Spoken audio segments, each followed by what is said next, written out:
Bonjour, bonjour! En physiothérapie, on rencontre souvent des patients, des clients qui présentent des douleurs cervicales, des douleurs au niveau du cou. Et très souvent, on observe la compensation suivante lors de la rotation du cou. La rotation du cou, c'est lorsqu'on tourne la tête d'un côté. Et ce qu'on recherche normalement, c'est d'avoir un mouvement qui est complet, harmonieux et sans douleur. Donc, par exemple, comme ceci, si je tourne ma tête vers la droite comme ça, j'ai pas de douleur et mon amplitude de mouvement est assez complète. Donc, de côté ici, si je tourne comme ceci. Et on voit fréquemment, donc, on observe la compensation suivante, qu'on voit des gens, souvent quand ils tournent, on peut voir un mouvement qui est associé. Donc, on peut voir en fait une flexion latérale du cou en même temps de voir une rotation du cou. Donc, par exemple, on voit beaucoup de gens qui tournent comme ceci. Donc là, je tourne vers la droite en inclinant ma tête vers la droite. Et on peut voir des gens aussi qui ont des douleurs, qui ont ce patron de mouvement-là qui n'est pas toujours optimal. Donc, une rotation puis une flexion comme ça. Vous pouvez voir ma tête est fléchie sur le côté droit en rotation droite comme ça. Puis ce qu'on recherche en fait, la normalité, c'est d'avoir les yeux qui sont au même niveau pour pouvoir regarder comme ça. Et on voit des gens qui sont comme ceci. Et ça peut être causé par plusieurs choses. Tout d'abord, souvent ces gens-là utilisent beaucoup le rachis cervical moyen. Donc ça, c'est au niveau du cou. Les vertèbres, en fait, on a les vertèbres en cervical haut. Les vertèbres qui sont vraiment en haut au niveau du cou et des vertèbres qui sont un peu plus bas. On a 7 vertèbres cervicales.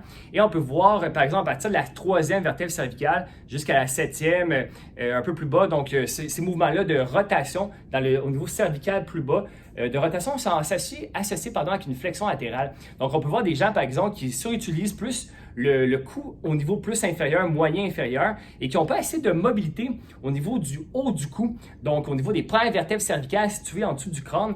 Pas assez de mobilité, par exemple, pour quand ils tournent, au lieu d'être comme ça, pour mettre la tête un peu plus en position droite comme ça. Donc, on peut voir un manque de mobilité au niveau cervical haut afin de positionner la tête comme ça. On peut voir aussi, par exemple, des gens qui manquent de rotation au niveau de C1, C2. Donc, C1, c'est la première vertèbre cervicale, C2, la deuxième. Et au niveau de ces deux vertèbres-là, il y a vraiment beaucoup de mouvement. Au niveau de C1, C2, il y a à peu près la moitié de la rotation cervicale. Donc, pour avoir un 90 degrés au complet comme ça, il y a environ quasiment 45 degrés que c'est la vertèbre C1 sur C2 qui tourne. Donc, par exemple, si quelqu'un a une raideur au niveau d'une restriction de mouvement au niveau de C1 C2, on peut voir qu'ils vont surutiliser plus les vertèbres qui sont plus basses, puis ils ne seront pas capables d'utiliser les vertèbres d'en haut aussi pour effectuer cette rotation-là. On peut voir aussi des tensions musculaires. Certains muscles peuvent tirer et favoriser ce patron de mouvement-là qui n'est pas toujours optimal.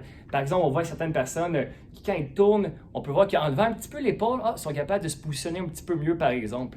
Et on peut voir aussi une autre cause, que ça peut être, par exemple, un manque de contrôle moteur, un manque d'activation de certains muscles. Et on se rend compte, par exemple, certaines personnes peuvent être avec une posture comme ça quand ils tournent et ça peut créer des douleurs et des raideurs au niveau du cou. Et tout doucement, on peut favoriser une bonne posture, recruter des fléchisseurs profonds, des muscles qui stabilisent le cou. Donc, je peux recruter ces muscles-là. Et on se rend compte que certains patients sont capables d'effectuer un mouvement un peu plus harmonieux lorsqu'on recrute ces petits muscles-là comme ça. Donc, c'est plus un manque de contrôle moteur plutôt que des raideurs, par exemple, qui causent ce problème-là. Donc, vous pouvez voir en physio, par exemple, un problème cervical comme ça peut être causé par plusieurs choses. Il peut y avoir plusieurs causes, plusieurs choses à travailler.